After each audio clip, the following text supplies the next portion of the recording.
مکتوبات معصومیہ میں سے پڑھیں گے وہی مکتوب جس کو ہم پڑھ رہے ہیں. یہ مکتوب 35 ہے. جامع العلوم شیخ بدر الدین سلطان پوری کے نام لکھا تھا. اس بیان میں کہ قرب ولایت میں فناء علم و ارادت درکار ہے اور قرب نبوت میں ان اوصاف کی فنا درکار نہیں.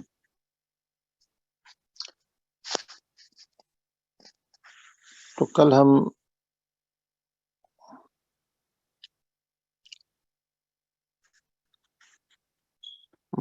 جہاں تقریباً ختم کیا تھا وہیں سے آگے شروع کریں گے. حضرت فرماتے ہیں ولایت کے 2 جزو ہیں، فنا اور بقا. فنا میں ان دونوں صفتوں یعنی علم و ارادہ کا زوال ہے، اور بقا میں عارف کو ایک ارادہ اپنے پاس سے عطا فرماتے ہیں اور صاحب ارادہ بناتے ہیں. اور اسی طرح بقا میں اگر زائل شدہ علوم عود کرائیں یعنی لوٹ آئیں تو اس کی گنجائش ہے. پس قرب ولایت والا عارف بقا کی حالت میں قرب نبوت کے ساتھ متحقق ہو سکتا ہے اور وہ دونوں قربوں کا جامع ہوگا. یہ جواب مخدوش ہے اس لیے کہ یہ جمع و تحقق اس شخص کے حق میں ہے جو کہ قرب ولایت کے راستہ سے قرب نبوت تک عروج کرے اور ولایت کی فنا و بقا کو حاصل کر کے مقام نبوت کے کمالات تک پہنچے، اور اس قسم کا وصول کامیاب ہے. لیکن جو شخص کے قرب نبوت کے راستہ سے واصل ہوا ہے، جیسا کہ اس دولت کے عام واصلین اسی راستہ سے پہنچے ہیں، اس کے حق میں ان دونوں قرب کا جمع ہونا مشکل ہے، اس لیے کہ ان دونوں صفتوں کے ساتھ بقا کا حصول ان دونوں کی فنا کے ساتھ مشروط ہے، اور قرب نبوت کے راستہ میں یہ دونوں صفتیں لازمی نہیں ہیں. اس مقام کی تحقیق یہ ہے کہ صفت ارادہ کا فنا ہونا قرب ولایت میں مقصود اول اور بالاصالۃ شرط نہیں ہے. اصل مقصود ارادہ کے برے متعلق کا رفع ہونا ہے، اور چونکہ یعنی برے کاموں کا ارادہ بھی تو انسان کرتا ہے تو وہ صادر ہوتے ہیں، ورنہ تو نہیں ہوئیں گے. تو یہ مراد ہے. اور چونکہ ولایت کے مقام میں ارادہ کے برے متعلق کا رفع ہونا ارادہ کے رفع ہوئے بغیر صورت پذیر نہیں ہوتا. یہ ہے کہ انسان اپنے ارادے کو ہی فنا کر دے، اللہ تعالیٰ کے مرضی پر راضی رہے. اس لیے ارادہ کے رفع اور اس کے فنا میں کوشش کرتے ہیں تاکہ اس کا برا متعلق رفع ہو جائے، کیونکہ جب اصل ارادہ نہیں ہوگا تو اچھائی اور برائی سے اس کا تعلق صورت پذیر نہیں ہوگا.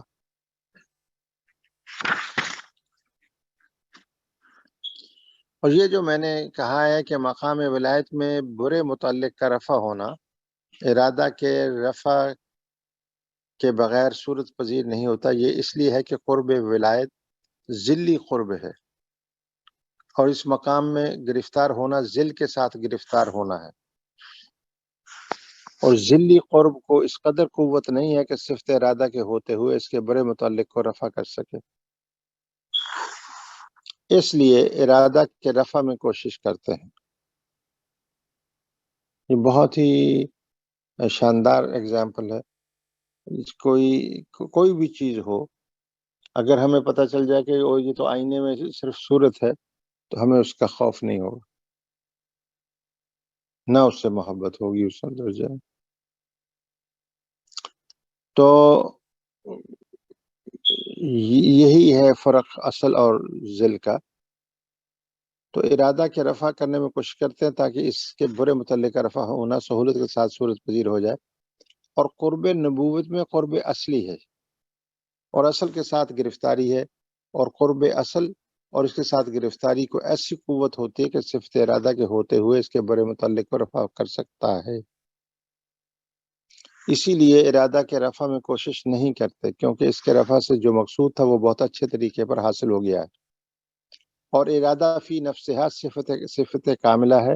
اگر اس میں نقص اور برائی دخل پاتی ہے تو اس کے متعلق کے ذریعے آتی ہے، اور جب اس کا برا متعلق دور ہو گیا تو حسن و کمال کے سوا اس میں کچھ نہیں رہا، اور اس ارادہ کا باقی رہنا مطلوب بن گیا.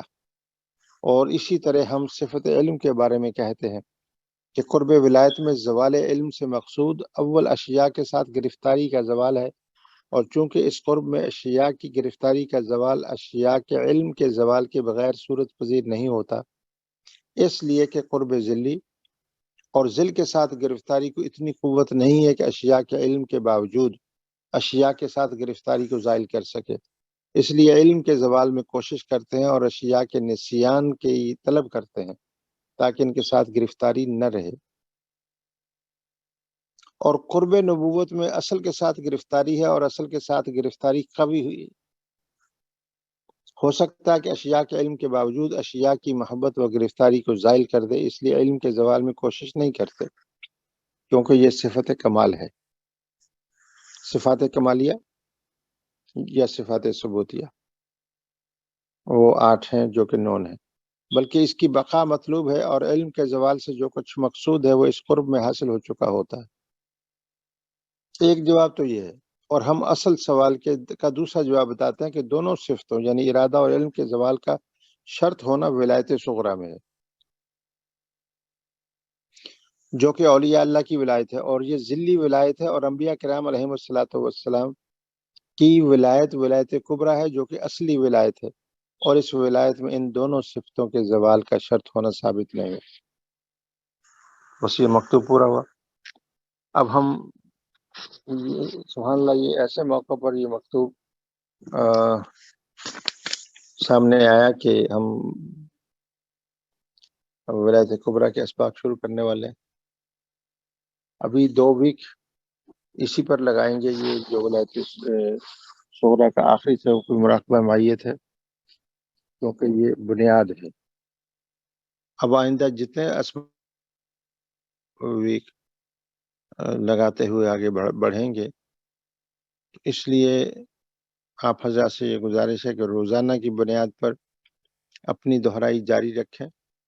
ایک دوسرا یہ ہے کہ کوشش فرمائیں کہ اگر یہاں شامل نہ بھی ہو سکیں کسی دن، تو اپنے طور پر یہ جتنا ٹائم ہو، یعنی تقریباً 40 منٹ ولایت صغریٰ کے اسباق کی دہرائی میں، اور اس کے بعد ولایت کبریٰ کے اسباق میں ہر سبق پر کم از کم 5 منٹ۔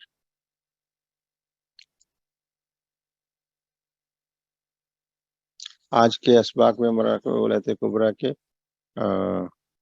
حقائق الہیہ ہوں گے،